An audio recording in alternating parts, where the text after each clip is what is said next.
হিন্দুদের পূজায় যদি তারা প্রসাদ পায়, সেটা কোনো মুসলমানকে দেয়, সেটা আমরা খেতে পারবো কি না? এই প্রশ্নের উত্তর হলো যে পুজো উপলক্ষে অথবা অন্য ধর্মের মানুষের কোনো ধর্মীয় উৎসব উপলক্ষে কোনো খাবার যদি আপনাকে দেয়, সাধারণ খাবার, তাহলে সেটা খাওয়া আপনার জন্য জায়েজ। সাধারণ খাবার দিলে সেটা খাওয়া আপনার জন্য জায়েজ আছে।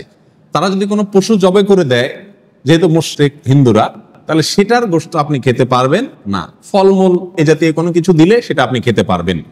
কিন্তু পূজার যে প্রসাদ, সেটা বিশেষ খাবার, সেটা মূলত দেবতার সামনে পেশ করা হয়ে থাকে। তাদের ধারণা এবং বিশ্বাস হলো যে দেবতা এটা তার উচ্ছিষ্ট রেখেছেন, এটাতে বরকত আছে। তারপরে সেখান থেকে এনে তারা তার সামনে থেকে এনে নিজেরা ভাগ বটরা করে নিয়ে যায়। তো এইরকম উদ্দেশ্য যেহেতু সেখানে আছে, এই জন্য পুজোর প্রসাদটা খাওয়া জায়েজ হবে না, কারণ ওটার পিছনে একটা বাজে আকীদা এবং বিশ্বাস আছে। আর এমনিতে সাধারণ খাবার যদি তারা দেয়, তাদের পূজা উপলক্ষে খেতে পারেন। আলী রাদিয়াল্লাহু তাআলা আনহুর কাছে নাইরোজ উপলক্ষে, নাইরোজ মানে হলো মূলত নববর্ষ, অগ্নিপূজকদের ধর্মীয় উৎসবের দিন উপলক্ষে হাদিয়া পাঠানো হয়েছে, তিনি সেটাকে অ্যাকসেপ্ট করেছেন।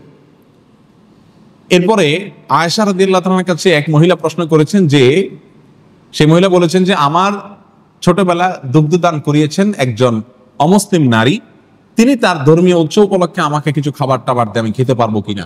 তখন আয়েশা রাদিয়াল্লাহু তাআলা বলেছেন যে যদি কোনো পশুর গোশত টোস্ত দেয়, এগুলো খাবা না, কারণ মুশরিকদের জবাই করা পশুর গোশত খাওয়া যায় না। আর যদি কোনো ফলমূল ইত্যাদি দেয়, গাছের কিছু দেয়, তাহলে সেটা অবশ্যই তুমি খেতে পারবে। তাহলে ধর্মীয় দিবস উপলক্ষে দিলেও সেটা সাধারণ খাবার হলে খাওয়া যাবে, কোনো অসুবিধা নেই। আবু বারজা রাদিয়াল্লাহু তাআলা আনহু, তার প্রতিবেশী অগ্নিপূজক ছিল, কিছু অগ্নিপূজক ছিলেন। তিনি তার পরিবারের লোকদেরকে বলতেন যে তাদের উৎসব উপলক্ষে যদি কোনো খাবার টাবার দেয়, তোমরা খেতে পারো, যদি ফলমূল জাতীয় হয় অথবা এমন কিছু হয় যেটা গোশত জাতীয় না, বা গোশত তারা জবাই করেছে এমন কোনো পশুর গোশত যদি না হয়, তাহলে সেটা তোমরা খেতে পারো। কারণ সে পশু যে জবাই করে, সেটা কার নামে জবাই করে? তাদের প্রতিমার নামে, দেবতার নামে তারা জবাই করে।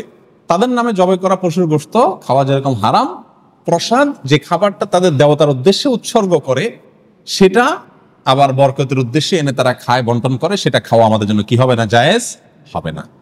তাহলে সাধারণ যে খাবারগুলো আছে, তাদের উৎসবের দিনও যদি তারা দেয়, এটা আপনি নিতে পারেন, কিন্তু উৎসব উপলক্ষে আপনি তাদেরকে কোনো বিশেষ কিছু দিতে যাবেন না, কারণ দেওয়ার মানে হলো তার শিরটাকে কি করা? সমর্থন এবং প্রমোট করা।